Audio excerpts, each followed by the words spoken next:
नमस्कार दोस्तों, मैं हूं आलोक। स्वागत है आप सभी का आप सभी के अपने ही यूट्यूब चैनल आलोक्स ब्लॉग पर। आप लोगों के सामने ये जो पौधे हैं ये एरंथमम और कोलियस के हैं। ज़्यादातर आपको कोलियस ही नज़र आएगा क्योंकि अभी मैंने जल्दी ही इनको ढेर सारी क्वांटिटी में मल्टीप्लाई किया है। बाकी अगर देखा जाए तो एरंथमम मेरे पास 2 वैरायटी है। इनका भी बिहेवियर नियर अबाउट बिल्कुल नीड्स इनकी इनकी जो इनका जो प्रोपगेशन मेथड है लगभग सब कोलियस के जैसे ही है। मैंने इनकी प्रूनिंग की थी और प्रूनिंग के बाद इनको खाद देकर आप लोगों को बताया था कि किस तरीके से आपको इन प्लांट्स को रखना है। यहाँ पर देखिए ये पिछले साल की कटिंग्स हैं। 2 ये वाली हैं, मतलब 2 ये रेड एरंथमम है और 2 ब्लैक एरंथमम है। ब्लैक वाले दब गए हैं, नीचे ग्रोथ नहीं कर रहे हैं। मुझे ये पॉट खाली करना है, इनको रिपॉट करना पड़ेगा। और ये मेरे पुराने पौधे हैं, अभी इनके अंदर अब न्यू ग्रोथ निकल के आई है क्योंकि इनकी मैंने सॉफ्ट प्रूनिंग की थी। तो चलिए फटाफट चलते हैं अपने टॉपिक की ओर। हम कोलियस के बारे में आज की इस वीडियो में बात करेंगे। मैंने एक शॉर्ट वीडियो शेयर की थी जो अभी आप लोगों के सामने स्क्रीन पर चल रही होगी। उस शॉर्ट क्लिप के अंदर मैंने दिखाया था कि मैंने अपने पुराने सारे कोलियस के प्लांट को जो है पूरी तरीके से ख़त्म कर दिया था और उनकी कटिंग्स लगाकर उनसे ढेर सारे नए पौधे बनाए थे। तो उसका रिजल्ट भी आपको इस वीडियो में देखने को मिलेगा। कुछ पौधे मैंने छोड़ दिए थे, वो देखिए अब कितने घने बन गए हैं। मतलब जिनके अंदर सिर्फ 1-2 ब्रांच विंटर में ख़राब हुई थी उनको मैंने छोड़ दिया था जिससे वो घने बन जाएं और देखने में अच्छे लगें। जिनमें चांसेस मुझे नज़र आ रहे थे कि ये ज़्यादा लैगी नहीं हुए हैं, ये बच सकते हैं और इनको बचाकर मैं जो है अपने गार्डन को ज़्यादा रिच दिखा सकता हूँ। तो मैंने उन कोलियस के पौधों को ख़त्म नहीं किया था। अभी बहुत अच्छा टाइम है। अब इनकी पिंचिंग जो है आज मैंने सोचा कर लेता हूँ और मैं पिंचिंग के ही इरादे से आया था। तो मुझे लगा कि चलो अब ज़्यादातर कटिंग्स चूँकि सक्सेस हो गई हैं और ग्रोथ शुरू हो गई है उनके अंदर, तो आप लोगों के साथ अब वीडियो भी इसी टाइम पर शेयर कर देते हैं।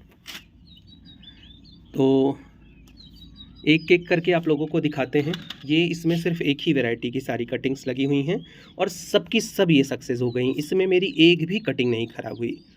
इसी तरीके से ये वाला जो लगा इसमें एक कटिंग यहाँ साइड में ख़राब हुई, बाकी देखिए ज़्यादातर कटिंग्स इसमें लग गई। इसमें मेरी 5 कटिंग्स मैंने लगाई थी, तो एक ये ख़राब हो गई, दूसरी ये वाली ख़राब हो गई और बाकी की 3 कटिंग्स ये चल गई। इसी तरीके से ये वाला जो पॉट था इसमें सबकी सब सक्सेसफुल हो गई। ये वाला जो पॉट था देखिए ये तो पूरा भरा पूरा नज़र आ रहा है। इसमें 4 वैरायटी की कटिंग्स लगी हुई हैं, 3 वैरायटी लगी हुई हैं। ये दोनों पौधे नए हैं मेरे गार्डन के अंदर। और पहले जब बीच बीच में मुझे मौका मिलता था तो मैं कटिंग्स पहले भी लगाया करता था। तो यहाँ पर देखिए ये मैंने 4 कटिंग लगाई थी अपने एरंथमम के पॉट के अंदर, 1 2 3 और ये ये पाँचों कटिंग सक्सेसफुल हो गई। ऐसे ही मैंने देखिए 3 कटिंग इसके अंदर लगाई थी, ये भी सबकी सब सक्सेसफुल हो गई।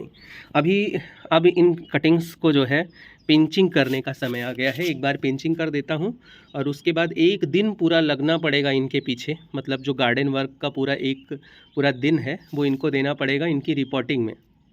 कुछ को रिपोर्ट करके तो मैं ग्रो बैग के अंदर रखूँगा और उनको अपने स्कूल में ले जाऊँगा, क्योंकि जब कटिंग्स ज़्यादा हो जाती हैं ना तो यही हाल होता है। और मैंने अपने स्कूल में भी कुछ कटिंग्स कोलियस की 2 वैरायटी न्यू ऐड की है, तो वहाँ से मुझे लेकर आना है। जैसे ये वाला मेरे पास नहीं था, ये वहीं से मैं लेके आया हूँ। मैंने वहाँ पर लगाया हुआ था और जब वो कटिंग ग्रो कर गई, एक स्टूडेंट ने मुझे ला कर दिया था और जब वो लग गई तो फिर जो है वहाँ से मैंने 2 कटिंग्स ले आई थी, तो ये 2 कटिंग लग गई।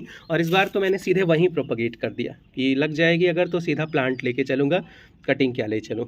तो पिंचिंग बहुत ज़्यादा ज़रूरी है। पिंचिंग कर देंगे तो साइड से हमारी ये जो कटिंग्स हैं ये न्यू ब्रांचेज बनाएंगी और हमारा जो प्लांट है वो घना बनेगा। आप पुराने पौधों की भी पिंचिंग करते रहिए, बहुत ज़्यादा ज़रूरी है ये। कटिंग्स लगाने का जो तरीका है वो तो मैं बहुत बार शेयर कर चुका हूँ आप लोगों के साथ, लेकिन कुछ क्वेश्चन आते हैं कि मेरा कोलियस बुशी नहीं नज़र आ रहा है, मेरे कोलियस के प्लांट के अंदर बहुत ज़्यादा साइन नहीं है। तो ये रीज़न यही होता है कि हम अपने कोलियस के प्लांट को थोड़ा बहुत ज़्यादा, जैसे सर्दियों के समय में बहुत ओपन एरिया में रख दिया, गर्मी है तो सन एक्सपोजर एरिया में डाल दिया। इन सारी चीज़ों से बचाना होता है। गर्मियों के समय में इनडायरेक्ट सनलाइट में रखना है और सर्दियों के समय में थोड़ा ऐसी जगह पर रखना है जहाँ पर थोड़ा शेडी एरिया हो। मुझे इतनी कटिंग ना लगानी पड़ी होती, लेकिन मैंने गलती की, सारे पौधे बिल्कुल ओपन में पड़े हुए थे, जिसकी वजह से जो है मुझे फिर से सारी कटिंग्स दोबारा से लगानी पड़ी, क्योंकि पुराने सारे पौधे मेरे ख़राब हो गए। और कोलियस ऐसा पौधा है जिसकी समय समय पर अगर हम कटिंग्स लगाते रहेंगे तभी हमारा जो प्लांट है वो परमानेंटली हमारे साथ बना रहेगा। तो पिंचिंग लगभग मैंने सबकी कर दी है, इस वाले की अभी थोड़ी सी बची हुई है। तो रिज़ल्ट मैं सोच रहा था आप लोगों के साथ शेयर करने का, तो आप लोग देख रहे होंगे 100% किसी किसी पॉट में रिजल्ट है, और किसी किसी पॉट में देखा जाए तो जैसे 5 में 3 कटिंग लगी तो 60% का रिज़ल्ट आया। कोई नहीं, बहुत ही बढ़िया रिज़ल्ट है ये।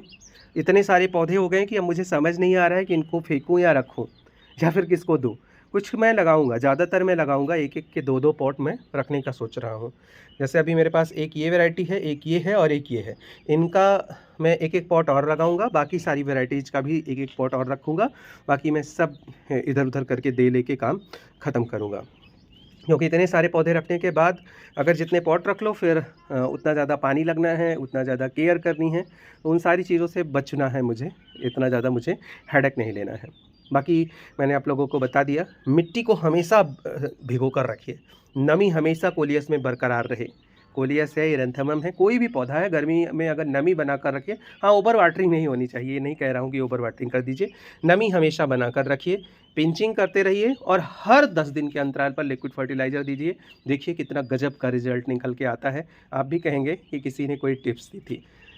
सिर्फ नमी बनाकर रखिए, कोई सॉलिड फर्टिलाइज़र एक बार शायद आपने दिया होगा, नहीं दिया हो तो दे दीजिए, एक मुट्ठी वर्मी कंपोस्ट सिर्फ दीजिए, और उसके बाद सिर्फ हर 15 दिन के अंतराल पर एक पतला, मतलब बिल्कुल डाइल्यूटेड लिक्विड फर्टिलाइज़र दे दीजिए।